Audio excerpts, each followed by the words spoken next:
천지를 지은 창조주라고 표현했는데 쉬운 말로 표현하면 하늘로부터 비를 내리시는 분입니다.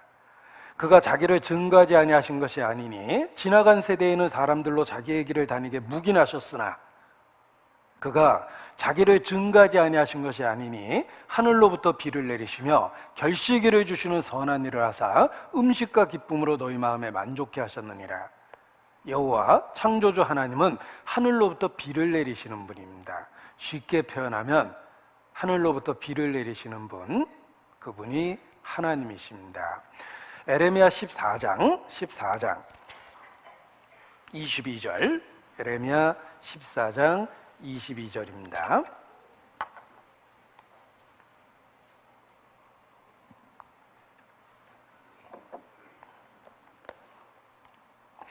에레미야 14장 22절. 열방에 허무한 것 중에 능히 비를 내리게 할 자가 있나이까? 하늘이 능히 소나기를 내릴 수 있으리이까? 우리 하나님 여호와여, 그리하는 자가 주가 아니시니까. 그러므로 우리가 주를 앙망하옵는 것은 주께서 이 모든 것을 만드셨음이니이다. 여호와 하나님은 하늘로부터 비를 내리시는 분입니다. 하늘로부터 비를 내리시는 이가 우리 하나님 여호와여, 주님 아니십니까? 그렇습니다. 그래서 창조주 하나님을 쉽게 표현하면 하늘로부터 비를 내리시는 분입니다. 자, 농사 짓는 분에게 여쭤봤습니다. 어르신, 하나님 계신 거 믿으세요? 여쭤봤더니 그분의 대답이 아유, 그러면요 우리야 하늘만 보고 사는 사람들인데요 라고 대답하셨습니다. 우리야 하늘만 보고 사는 사람들인데요. 그렇습니다. 생각해 보십시오. 인간은 비가 안 오면 할 수 있는 게 아무것도 없습니다. 비가 안 오면 비가 오기를 기다려야 됩니다. 요즘에 전국적인 가뭄 때문에 걱정인데 인간이 할 수 있는 건 아무것도 없습니다. 비가 오기를 기다려야 돼요. 비가 너무 많이 오면 비가 그만 오기를 기다려야 됩니다. 그야말로 하늘의 처분만 바라고 살 수밖에 없는 게 사람입니다. 100% 응답받는 기도가 있습니다. 기우제입니다. 비가 오기를 기도하면 틀림없이 100% 응답받습니다. 왜냐하면 비가 올 때까지 기도하거든요. 무슨 뜻입니까? 인간은 무력하다는 거예요. 뭐 할 수 있는 게 없습니다. 그저 자연의 처분만 기다리며 비가 올 때까지 기도할 수밖에 없습니다. 그 농사짓는 어르신의 말씀이 맞습니다. 우리가 하늘만 보고 사는 사람들인데요. 그렇습니다.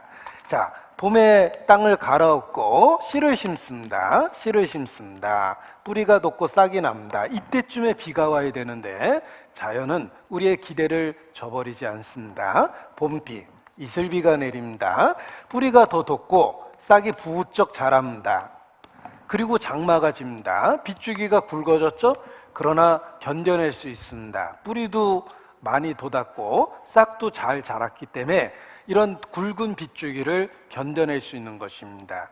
장마 때 많은 비를 흡수했습니다. 장마가 끝나면 곧 무더위가 시작됩니다.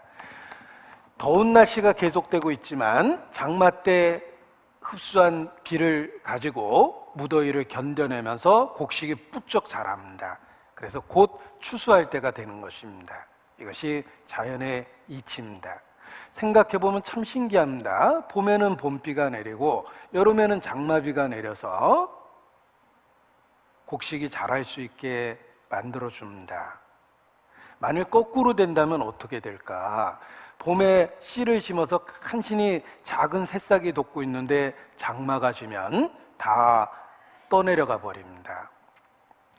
무더위가 시작되기 전에 감질나는 이슬비 봄비가 내리면 다 말라 죽어 버립니다.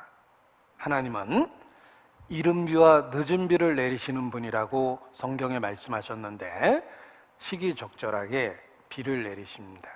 하늘로부터 비를 내리시는 이가 누구니까? 바로 여호와, 참 하나님, 사시는 하나님, 영원한 왕이십니다. 그래서 하나님을 쉽게 표현하면 하늘로부터 비를 내리시는 분, 이렇게 말씀드릴 수 있습니다.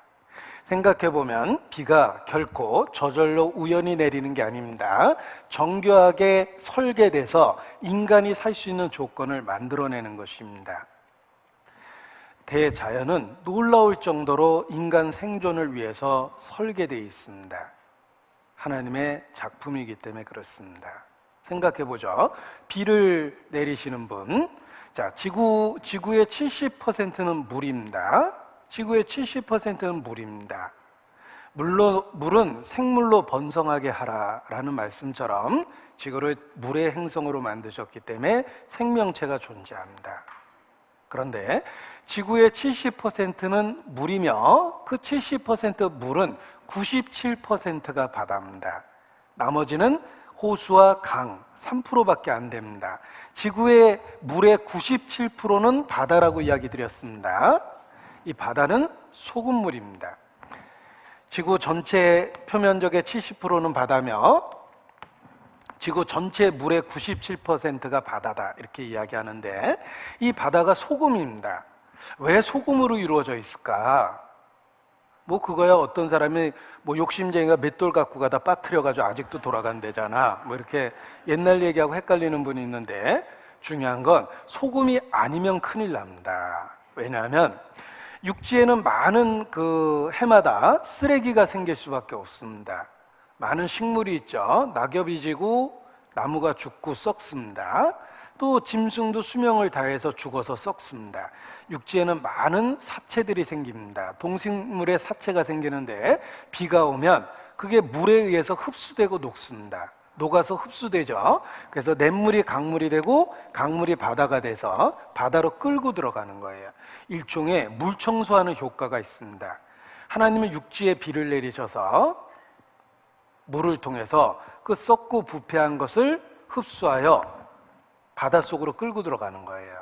바다가 쓰레기통이 되겠죠? 아닙니다. 바다는 소금물이거든요. 분해하고 소독해서 완전히 재정화시킵니다.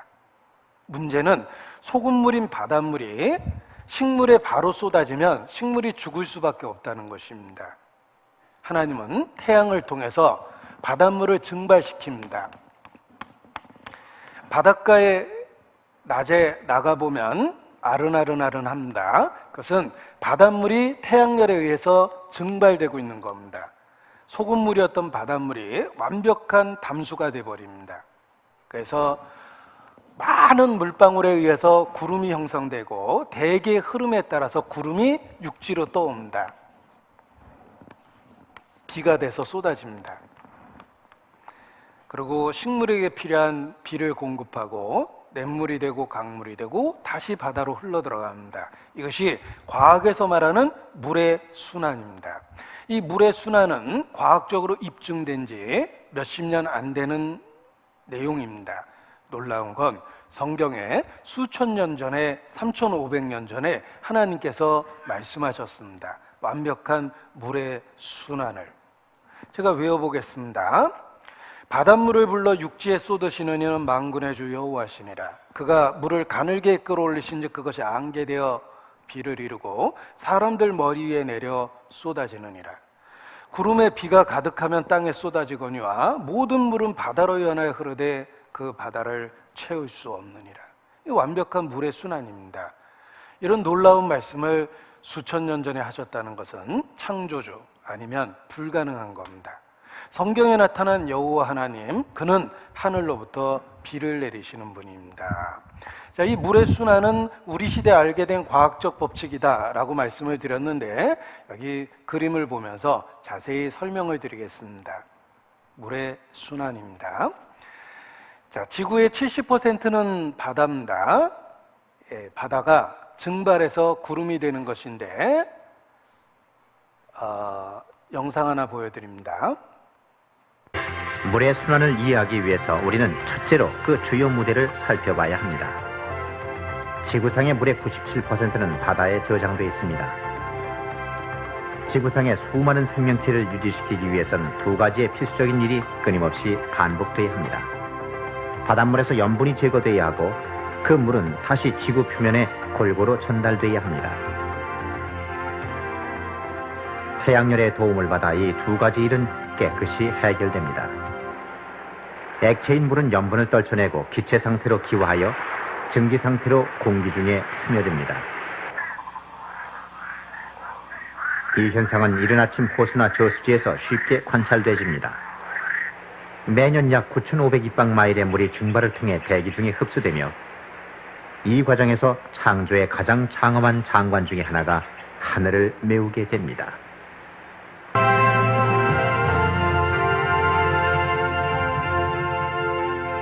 실제로 구름은 기막힌 운송장비인 셈입니다.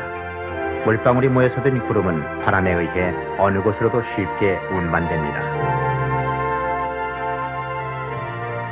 구름이 하늘 높이 올라감에 따라 냉각되고 그리고 수축되어 마침내 생명수로 기원하게 됩니다. 놀랍게도 지구 탄생 이후로 지구상의 물의 양은 줄지도 늘지도 않았습니다. 이러한 사실이 과학으로 증명되기 2000년 전에 이러한 물의 순환은 이미 성경에 기록되어져 있었습니다. 모든 강물은 다 바다로 흐르되 바다를 채우지 못하며 어느 곳으로 흐르든지 그리로 이어나여 흐르느니라. 자, 아이들한테 노래로 만들어서 가르치기도 하는데 한번 들어보시겠습니다. 햇빛이 비춰지면 기온이 올라 지구상의 물은 수증기가 되고 수증기는 하늘로 올라 구름 되고 다 합쳐져 무거워지면 비가 되어 땅이 되고 지하수 되어 바다로 간다. 공기 중에 수증기는 구름 되려다 새벽 되어 추워지면 이슬이 되어 무거워진 수증기 비가 되려다 겨울 되어 추워지면 눈으로 내린다.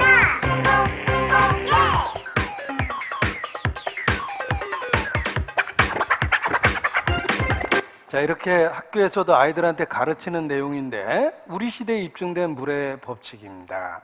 성경에 수천 년 전에 있다는 게 신기하지 않습니까? 보십시오. 바닷물을 불러 지면에 쏟으시는 자 그 이름은 여호와시니라. 그가 물을 가늘게 끌어올리신 즉 그것이 안개 되어 비를 이루고 구름이 평평하게 뜬 원리를 내가 아느냐. 구름에 비가 가득하면 땅에 쏟아지며 그것이 공중에서 내려 사람 위에 쏟아지느니라.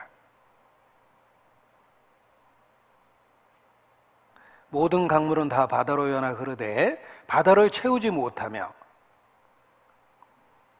물은 돌을 닳게 하고 넘치는 물은 땅의 티끌을 씻어버리나이다. 이런 말씀은 창조주만이 할 수 있는 말씀입니다. 자, 더 신기한 것은 보십시오. 구름에 비가 가득하면 땅에 쏟아지며 라고 말씀하셨는데 이 구름이 아주 신기합니다. 어떻게 신기하냐면 보세요. 구름을 하늘에서 보면 이렇게 입을 펼쳐놓은 것처럼 펼쳐져 있습니다. 그 이유는 구름의 평형성이라고 합니다. 구름이 평평하게 뜬 것과 지혜가 온전하신 자의 기묘한 일을 내가 아느냐. 구름이 펼쳐져 있는 이치를 내가 알고 있느냐고 물어보십니다. 구름의 페임의 이치를 내가 알고 있느냐. 영어 번역을 보니까 Can anyone understand the spreading of the clouds?